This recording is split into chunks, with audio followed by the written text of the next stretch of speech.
Bonjour à tous, voici la troisième partie du montage du nanoquad d'Aerotech, le Choupi-Whoop. On va commencer par le câblage ainsi que le montage du kit FPV, composé d'une caméra, une petite caméra à 120 degrés, ainsi que d'un VTX.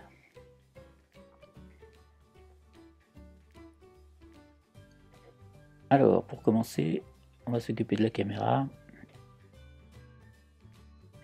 Il va falloir dessouder le petit micro qui est à côté des fils, ainsi que le fil blanc qui est l'audio, donc qui ne servira à rien. Enfin, ceux qui veulent garder l'audio, ils peuvent. Hein. On monte ensemble la caméra LVTX. Vous laissez 9 cm de fil entre la caméra LVTX.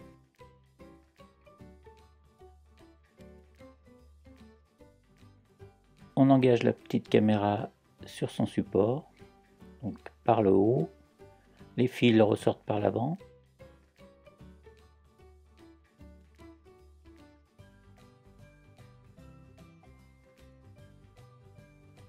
Ensuite, on va positionner la caméra et son support sur la petite pièce qui va fixer l'ensemble sur le châssis. Donc il y a une petite encoche sur la pièce qu'il faut garder vers l'avant. Voilà, on l'enfile sur le châssis. La petite encoche servira après pour fixer la bulle. On va faire passer les fils à l'intérieur du châssis, en fait, entre les deux circuits électroniques, entre l'AFC et le 4 en 1. Donc on évite les écrous. C'est assez important parce que ça passe très près des hélices à ce niveau-là.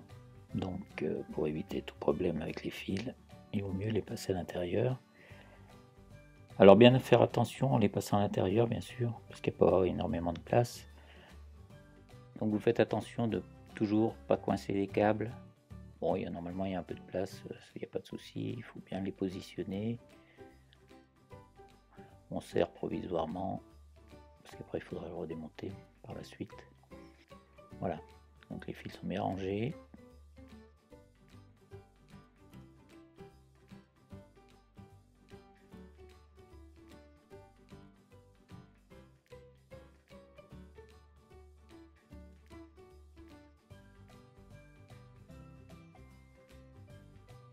Voilà le petit support arrière, donc qui s'engage pareil sur le châssis.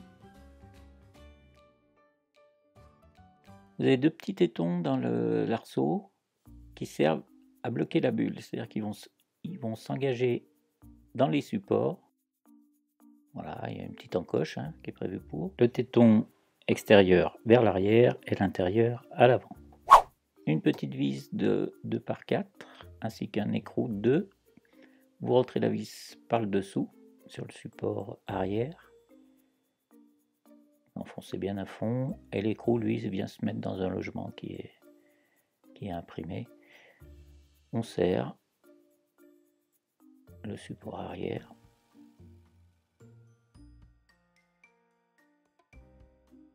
Il est bien fixé et en cas de choc il peut dégager vers l'avant. Voilà, c'est une fixation assez simple mais qui est bien efficace.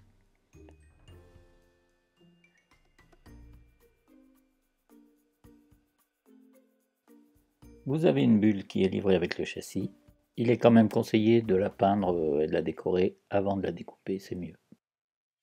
Donc vous découpez avec un scalpel bien pointu et surtout bien une lame bien neuve.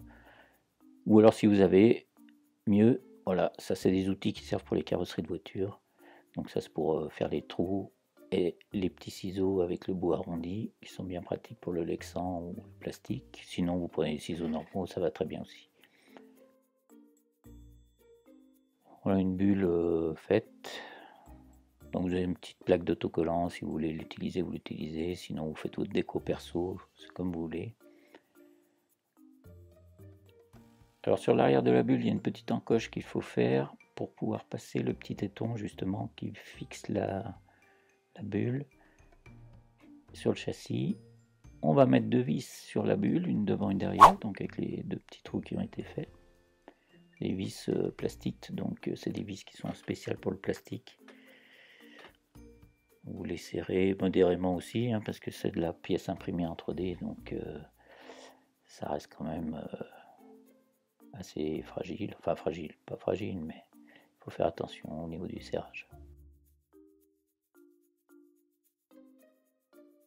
Votre bulle est fixée sur l'arceau, ce qui la rend beaucoup plus costaud que si elle était libre.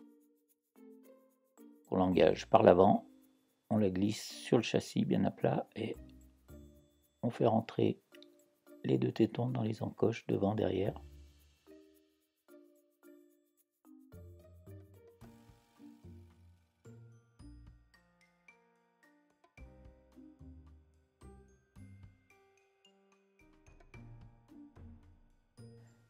On va s'intéresser maintenant au câblage de la barre de LED avec le buzzer. Donc vous avez sur la droite la masse, le plus 5 volts, ainsi que l'entrée du signal LED, et sur la gauche, pareil, sauf que c'est la sortie signal LED, donc on ne va pas s'en servir de la sortie, à moins que vous ayez une autre barre de LED à mettre en série. On étame les pads, il y a les deux petits pads de buzzer aussi sur le haut, voilà, on étame tous ces pads là.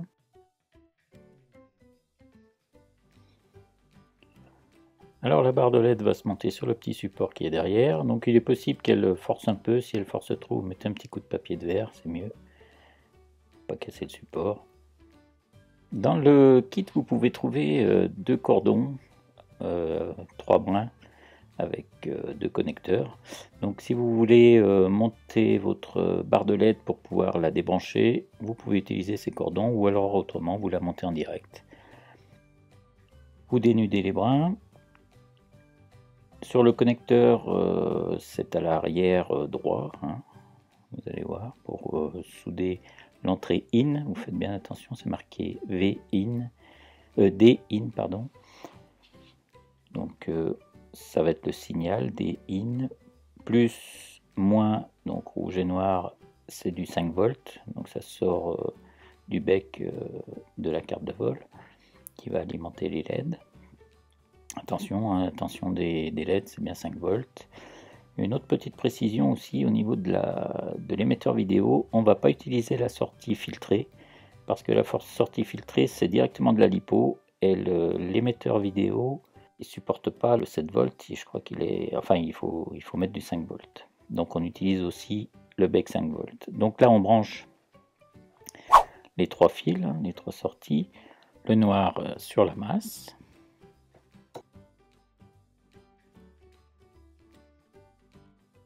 Le blanc sur le D in, donc le signal.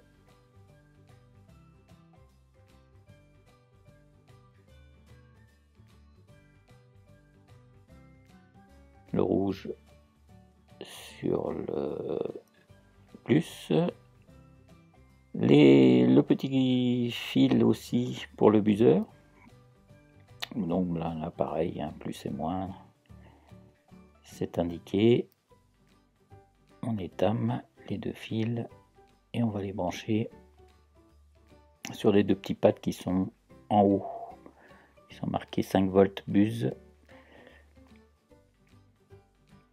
Donc la masse à l'intérieur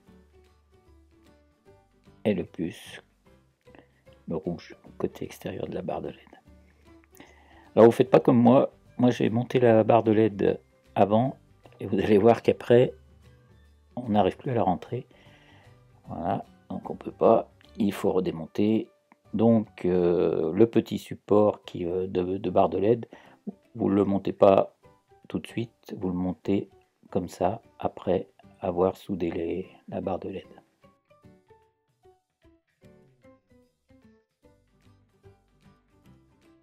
On arrange les fils bien comme il faut. Il faut faire attention aussi puisque les hélices étant du côté inférieur du châssis, qui est surtout pas un fil qui vient de se prendre dedans, hein, avec sa vis. Voilà, on remonte le support arrière. Il faudra le réajuster un peu avec la bulle parce que comme il peut glisser, vous avez de la marge pour pouvoir le régler. Là on va souder en fait l'alimentation du VTX. comme il y a une sortie 5 volts de l'autre côté de la barre de LED, on va en profiter, on va l'utiliser pour alimenter le VTX vidéo, donc en 5 volts. Voilà, donc celui-là, par contre, vous pouvez le souder une fois que la barre de LED est montée, il n'y a pas de souci. Voilà, on peut ajuster la bulle si des fois elle se coince pas bien. Voilà. On resserre. On vient mettre un petit bout de cerveau scotch, en fait c'est la mousse noire autocollante des deux côtés pour fixer le VTX, donc ça c'est livré dans le kit aussi.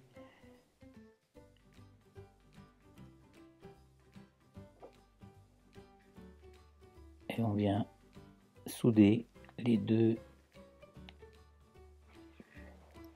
fils d'alimentation du VTX sur le plus 5 volts qui est côté gauche vue arrière de la barre de LED et le moins sur le ground, le noir.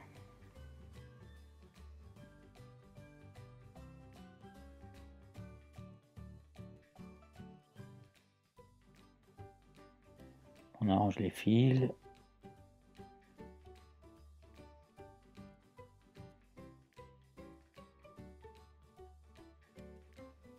On va reprendre du blanc d'herbe, du scotch.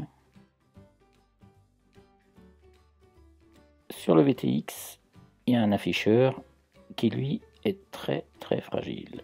Donc on va protéger le VTX avec du scotch ou du blanc d'herbe, parce que ça m'est déjà arrivé d'en arracher. Vous pouvez mettre éventuellement une petite goutte de colle chaude pour maintenir la barre de LED. On arrive à la fin de cette vidéo. Je vous donne rendez-vous dans la 4e et dernière partie. Salut à tous!